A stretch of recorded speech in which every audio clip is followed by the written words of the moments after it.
बिस्मिल्लाहिर्रहमानिर्रहीम। अस्सलाम वालेकुम viewers, welcome back to in simple Pakistani cuisine.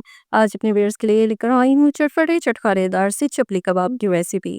आज आपसे शेयर करूँगी परफेक्ट चपली कबाब बनाने के लिए कितने कीमे की मिकदार में कितने इंग्रेडिएंट्स का इस्तेमाल होता है, किस तरह से तलते हुए चपली कबाब ना टूटेंगे और ना ही तलने के बाद सिकुड़ेंगे, ये सब शेयर करूँगी आज की वीडियो में। तो वीडियो को प्रॉपरली एंड तक देखिएगा, पसंद आए लाइक और शेयर करना मत भूलिएगा।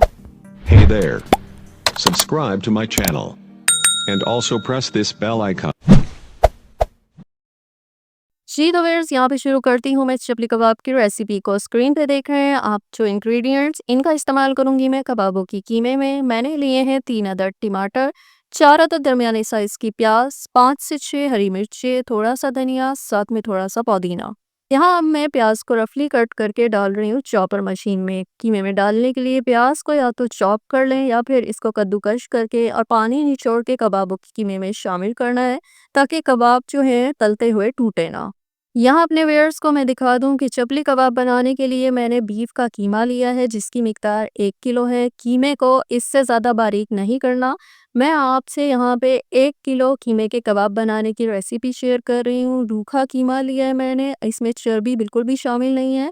यहाँ कीमे में शामिल कर रही हूँ चॉप की हुई प्याज, साथ ही मैं इसमें डाल रही हूँ हरी मिर्चें, इन्हें भी मैंने बारीक चॉप कर लिया है। इनकी मैं मिकदार पहले बता चुकी हूँ।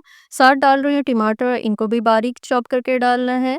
मज़ीद इसमें डाल रही हूँ हरा धनिया और पुदीना, इनको भी बारीक चॉप कर लिया है। यहाँ 1 किलो कीमे के हिसाब से डाल रही हूँ 5 खाने का चम्मच भुना हुआ बेसन। इससे ज़्यादा अगर बेसन शामिल किया तो कबाब सख्त हो जाएंगे।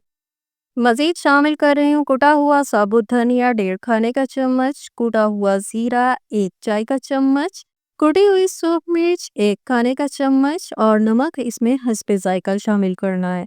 मज़ीद मैं डाल रही हूँ अनार दाना 1.5 खाने का चम्मच और एंड में शामिल करूँगी अदरक लहसुन का पेस्ट 1 खाने का चम्मच। यहाँ पे शुरू होता है अब इम्पॉर्टेंट स्टेप, और वो ये है कि कीमे में जो इंग्रेडिएंट्स डाले हैं उनकी कीमे में करनी है मिक्सिंग। खूब अच्छी तरह से मिक्सिंग करते हुए हाथों से इंग्रेडिएंट्स को मसलना भी है और मिक्सिंग करने के बाद इसको 2 घंटे के लिए रख देना है। यहाँ अपने व्यूअर्स को दिखाती हूँ, खूब अच्छी तरह मिक्सिंग करके 2 घंटे मैंने कीमे को रखा था। कीमा जो है कबाब बनाने के लिए तैयार है। देख सकते हैं कि कीमा कितना अच्छी तरह से जुड़ा है। तो यहाँ पे अब कीमे से कबाब बनाना शुरू करते हैं। सबसे पहले इस तरह से लेते हैं एक बॉल। बॉल बनाने के बाद इसको दोनों हथेलियों की मदद से इस तरह से दबाते हुए फैलाना है। ये जो कबाब हैं ज़रा बड़े साइज़ में बनते हैं, कमर्शियल लेवल पे भी बड़े साइज़ में बनाया जाता है। इस तरह से फैला के मैंने एक बड़ा सा कबाब बना लिया है। इसकी कोई मखसूस शेप नहीं होती, तो बिल्कुल इसी तरह से मैं बाकी के कबाब भी बना लूँगी। यहाँ पे जो है अब कबाब करने फ्राई, तो अपने व्यूअर्स को बता दूं कि कबाब फ्राई करने के लिए कुकिंग ऑयल को पहले अच्छी तरह से गर्म करना है और फिर मीडियम हीट करके कबाब डाल के उसमें कर लेने हैं फ्राई। कबाबों को जो है एक साइड से पहले अच्छी तरह फ्राई करना है, तकरीबन 3 मिनट तक फ्राई किया मैंने। तो इनको मैं पलट रही हूँ, दूसरी साइड से भी इनको इतनी अच्छी तरह फ्राई करूँगी। कबाबों को फ्राई करने में तकरीबन 5 से 6 मिनट का टाइम लगेगा। अब यहाँ आप देख सकते हैं कि फ्राई करते हुए कबाब बिल्कुल भी नहीं सिकुड़े हैं, क्योंकि ये मैंने रूखे कीमे के कबाब बनाए, इसमें चर्बी का इस्तेमाल नहीं किया। चर्बी जो है तलने के बाद सिकुड़ जाती है और कबाब टूटे भी नहीं है, क्योंकि मैंने जो है इनमें इंग्रेडिएंट्स की मिकदार भी मुनासिब रखी है।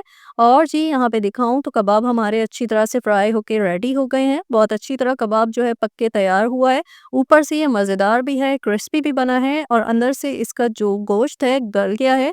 बहुत सॉफ्ट और बहुत जूसी ये कबाब बना है। यहाँ पे मैं आपको दिखाऊं तो बिल्कुल इसी तरह से घर पे आप चपली कबाब की रेसिपी ट्राई करें। ट्राई करके कमेंट सेक्शन में फीडबैक ज़रूर दीजिएगा। रेसिपी को लाइक और शेयर करने के साथ साथ चैनल को सब्सक्राइब करके बेल आइकन प्रेस कीजिएगा, ताकि मज़ीद आने वाली रेसिपीज़ आप तक पहुंचती रहें।